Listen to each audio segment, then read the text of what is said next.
ज्योतिर्विद doctor गजेंद्राचार्य, प्रकाशक विशाल ज्योतिष कार्यालय 20:33/3 बोध गया मठ बैजनाथा कमच्छा वाराणसी से यूट्यूब चैनल के माध्यम से अपने सभी सब्सक्राइबर लोग के लिए तथा संपूर्ण देशवासियों को ज्योतिष शास्त्र का विशेष ज्ञान प्राप्ति हेतु अपनी यह 26 रचनाओं में बृहद ज्योतिष रहस्य है, जो कि 5151 पृष्ठों में शुद्ध हिंदी भाषा में 5 खंडों में विभक्त है।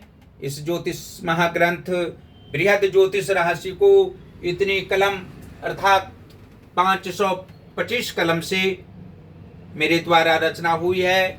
आज आप लोगों को जन्म कुंडली के अष्टम भाव में बुध एवं बृहस्पति ग्रह को एक साथ बैठने का फल स्पष्ट शब्दों में वर्णन करने जा रहा हूं।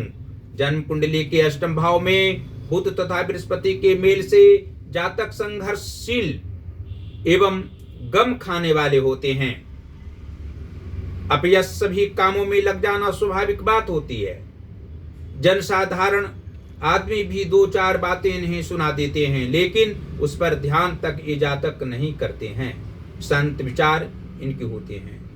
सभी व्यक्ति को समान रूप से आचरण व्यवहार से प्रतिकूल स्थिति में भी करते रहते हैं। युवावस्था में अत्यधिक मानसिक तकलीफ स्वजनों के कारण होती है। शारीरिक कष्ट की प्रबलता भी रहती है। स्वविवेक पूर्ण कार्य करना कभी भी नहीं त्यागते हैं। चौथेपन सुखमय तरीके से कटता है। मिथुन राशि स्थित कुंडली के अष्टम भाव में बुध तथा बृहस्पति के मेल से एवं आयु व मृत्यु भाव के अधिपति बुध को स्वतंत्र रूप से होने से जातक आयु पर्यंत किसी भी जगह या किसी भी संग में अपने निजी धनों को अपव्यय नहीं करेंगे। अपने स्वाभिमान को खत्म होने नहीं देंगे।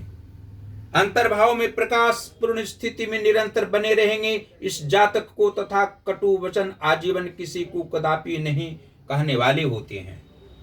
शांत पुरुष के समान बिल्कुल कम बोलना, ज्ञानी की भांति विचारों से युक्त रहना, अपने सभी परिवार को समभाव प्रदान करते रहना तथा जीवनों पर्यंत दुख सुख को एक समान समझने वाले ये जातक होते हैं। और यह भी स्पष्ट शब्दों में आप लोग जान सकते हैं कि जन्म कुंडली के भाग्य भाव के स्वामी चंद्रमा हूं तथा धन भाव के स्वामी गुरु बृहस्पति हूं, तो अष्टम भाव स्थित बुध तथा बृहस्पति के प्रभाव से जातक का भाग्योदय कुछ विलंब से होता है, लेकिन स्थायी रूप से इनका भाग्योदय होता है। जीवन के उत्तरार्ध भाग में सुखमय जीवन अवश्य ही रहा करता है और धन का अभाव तो किसी भी काल में नहीं रहता है। यह जातक अपने कर्मों के सहारे, अपने कर्म के बल पर धनोपार्जन सही रूप में होता है और साथ ही अपने विचारों को उत्कृष्टता में ले जाना, आगे की अवस्थाओं तक सभी स्थितियों में प्रसन्न रहना इसका स्वाभाविक गुण होता है। और जन्म कुंडली के कर्म भाव के स्वामी सूर्य हों तथा मातृभाव के स्वामी शनि हों, तो अष्टम भाव स्थित बुध तथा बृहस्पति के प्रभाव से जातक को कर्म क्षेत्र में अधिक प्रसन्नता अवश्य प्राप्त होती है। यह कोई ऐसा गलत कार्य नहीं करता है जिससे सहयोगी जन को आत्मिक कष्ट हो या अन्य व्यक्तियों को कष्ट की सामना करने पड़े। और सभी वर्गों के व्यक्तियों के द्वारा सम्मान प्राप्त होना भी स्वाभाविक है। मातृ सुख अवश्य होता है।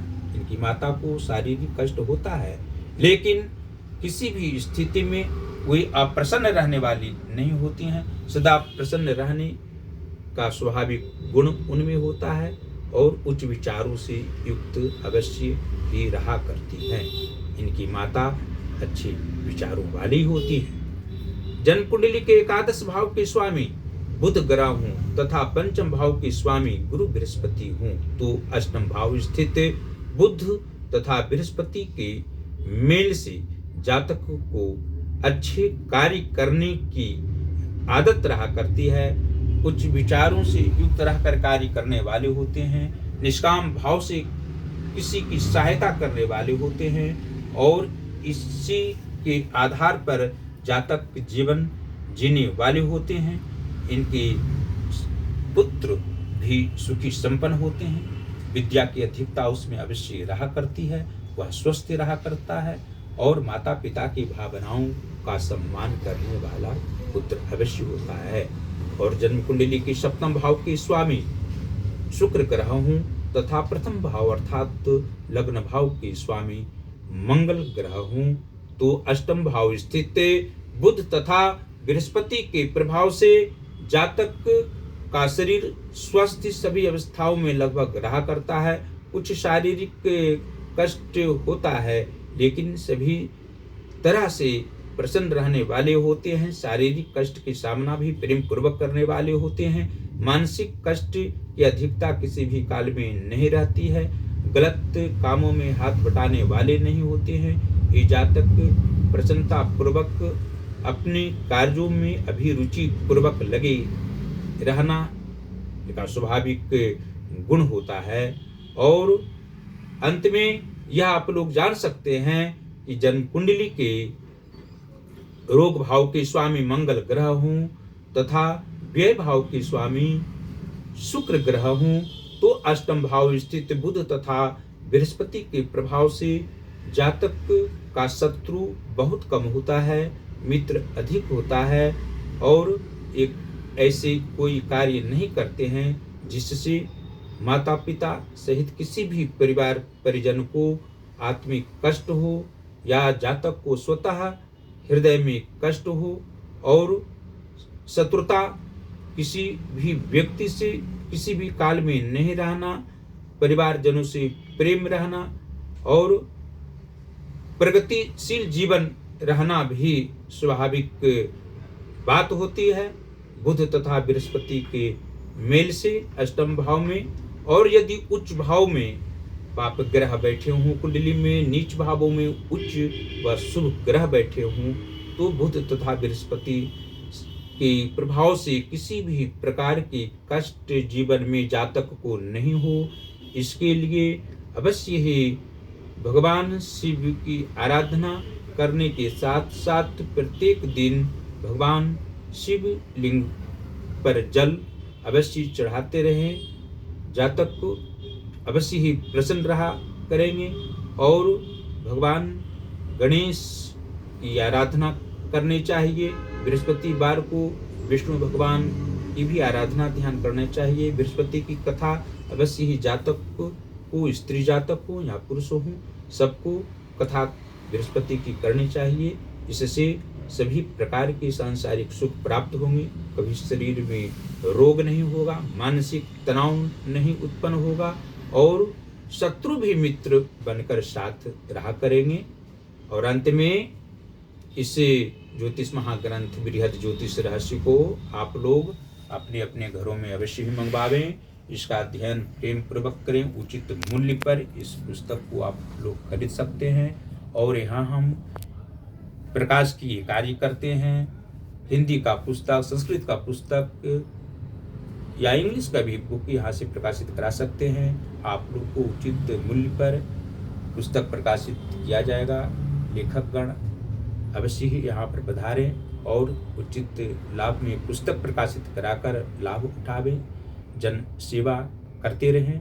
और जो हमारी 26 रचनाओं को ले जाकर आप लोग अध्ययन करेंगे तो अवश्य ही आप लोग को आत्मिक ज्ञान प्राप्त होगा, सभी प्रकार के सांसारिक सुख प्राप्त होंगे और इसके अध्ययन करने से अनेकों जन का कल्याण आप लोग कर सकते हैं। जन्म कुंडली प्रेम पूर्वक देख सकते हैं, उसका समाधान कर सकते हैं। सारी समस्याओं का समाधान इसके अंदर में किए हुए हैं। आप लोग सदैव प्रसन्न रहेंगे और आप लोगों के लिए देवाधिदेव महादेव श्री काशी विश्वनाथ जी की आराधना हम करते रहते हैं, माता अन्नपूर्णा जी की आराधना करते रहते हैं कि आप लोग सदैव प्रसन्न रहें और हमारी सभी रचनाओं का अध्ययन प्रत्येक दिन नियम के अनुसार करते रहें। सभी परिवार परिजनों के साथ करते रहें, कराते रहें। इसी शुभकामनाओं के साथ धन्यवाद।